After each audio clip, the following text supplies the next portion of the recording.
Сәлем достар, біз балапан тобындамыз.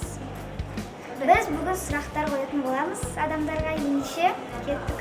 Сәлеметсіз бе, сұрақ қойсам бола ма сізге? Сәлем, я болады. Ең бірінші сұрағым, сіздің ең сүйікті үш пәніңіз? География, математика және тарих.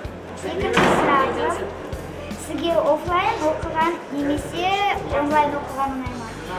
Маған офлайнға ұнайды, ол тиімдірек, уақытын үнемделеді. Рахмет. Үшінші сұрағым, сіздің сүйікті мұғаліміңіз кім? Менің сүйікті мұғалімім ол жоқ деді. Сүйікті мұғалімім кіші мұғалім. Жауаптарыңызға рахмет. Сау болыңыз. Қош бол. Сәлеметсіз. Сәлем.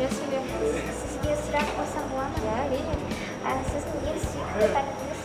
Менің ең сүйікті пәнім география. Офлайн немесе онлайн? Маған офлайн оқыған ұнайды, себебі сыныпта отырып оқығаннан көп ақпарат ала аламыз.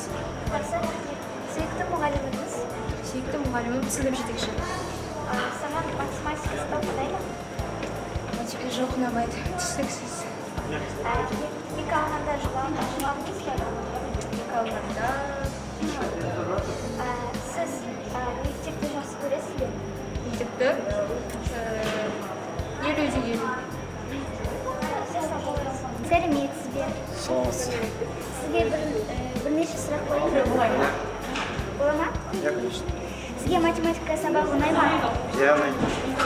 Екі алғанда жыладыңыз ба? Я. Сіз мектепті жақсы көресіз бе? Қатты. Сіздің ең сүйікті үш пәніңіз? Физика, алгебра и таза тарих. Сізге офлайн оқыған ұнай ма немесе онлайн? Онлайн. Сіздің сүйікті мұғаліміңіз кім? Мама или вообще? Могу долбать. Жауаптарыңызға рахмет. Қош бол. Все, сау болыңыз.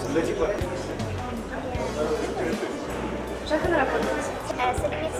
Сәлеметсіз бе? Сізге сұрақтар қойсам бола ма? Иә, бұл. Сізге алгебра сабақ ұнай ма? Жоқ, болмайды. Сіздің ең сүйікті пәніңіз? Офлайн немесе онлайн? Офлайн сабағын ғой. Сіз мектепті жақсы көресіз бе? Иә, мектепті басында жақсы көрдім. Қазір мектепте кішкене қарасам, сарымсақ мұғалім. Рахмет. Сүйікті мұғаліміңіз? Қанат ағай. Жауаптарыңызға рахмет. Оқасы жоқ. Сәлеметсіз бе? Сізге бірнеше сұрақ қойсам бола ма? Сәлеметсіз, болады. Бірінші сұрағым, сіздің ең сүйікті үш пәніңіз? Менің ең сүйікті үш пәнім ол тарих, қазақ тілі және орыс тілі. Рахмет. Сізге офлайн оқыған ұнай ма немесе онлайн? Маған онлайн оқымайды. Неге? Сізге офлайн оқыған ұнай ма немесе онлайн? Маған офлайн оқыған ұнайды. Неге? Себебі достарымды, оқытушыларымды сағынамын, оларды көргім келеді, сол үшін де офлайн жақсы. Маған да ұнайды. Сіздің сүйікті мұғаліміңіз кім? Менің сүйікті мұғалімім Мария Бабай, орыс тілі сабағын өтеді бұл кісі. Сізге математика сабағы ұнай ма? Ұнамайды. Неге? Білмеймін, түсініксіз қиын сияқты. Екі алғанда жылайсыз ба? Жылаймын.